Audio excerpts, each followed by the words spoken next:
In 1939, Finland was a quiet, peaceful country of forests and frozen lakes.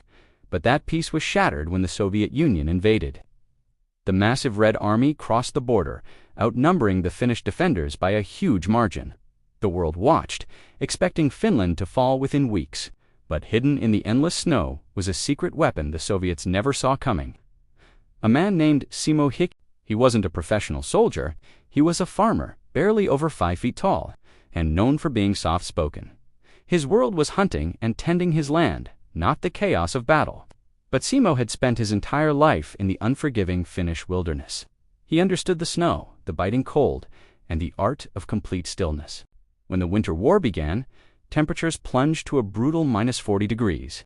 Metal grew brittle, rifles jammed, and soldiers suffered from severe frostbite. But these conditions were Simo's element. He chose not to use a modern sniper scope. Scopes could glint in the sun, revealing a sniper's position, and they forced a soldier to raise their head. Instead, he relied on the simple iron sights of his Mosin-Nagant rifle, a weapon he knew inside and out. Dressed in all-white camouflage, he was nearly invisible against the snow. To prevent his own breath from creating a visible fog in the freezing air, he would pack snow into his mouth.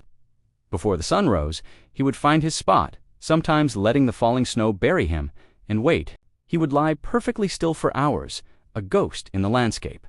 When a target appeared, he fired a single, precise shot. Then he would vanish back into the white silence. Soon, a legend began to spread among the terrified Soviet troops. They spoke of Deadliest Smirt, the White Death. Entire battalions refused to enter certain forests. Paralyzed by the fear of an unseen hunter, the Soviets sent their own elite counter-snipers to eliminate him. None of them ever returned. They even resorted to leveling entire sections of the forest with artillery, all in a desperate attempt to silence this one man. It never worked. In just over 3 months of fighting, official Finnish records credited Simo Hi with 542 confirmed kills with his rifle. This staggering number makes him the deadliest sniper in recorded history. And that figure does not even include the hundreds more he eliminated with a submachine gun in close-quarters combat. Through it all, he remained unnervingly calm, a master of patience and discipline. He never chased a target or rushed a shot. But his luck couldn't last forever. On March 6, 1940, an explosive bullet struck him in the face. The impact was devastating, shattering his jaw and tearing away much of his lower cheek. The soldiers who found him said he was almost unrecognizable. He fell into a deep coma.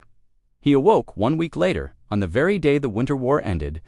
Against all odds, Finland had fought the Soviet behemoth to a standstill and preserved its independence. Simo survived, but the war left its permanent mark. It took years and numerous surgeries for doctors to reconstruct his face. When he finally recovered, he returned to the life he had left behind. He became a farmer and a dog breeder, spending his days hunting in the same woods where he had once become a legend. He rarely gave interviews and deflected any praise. When a journalist once asked him the secret to his incredible skill, he didn't speak of patriotism or courage. He gave a simple, one-word answer: practice. Simo Hi lived a long and quiet life. Passing away in 2002 at the age of 96, he is remembered not as a monster, but as a symbol of incredible resilience, discipline, and the quiet determination of a nation fighting for its survival. The farmer returned to his fields, but in the snowy forests of Finland, the legend of the White Death lives on. Thank you for watching.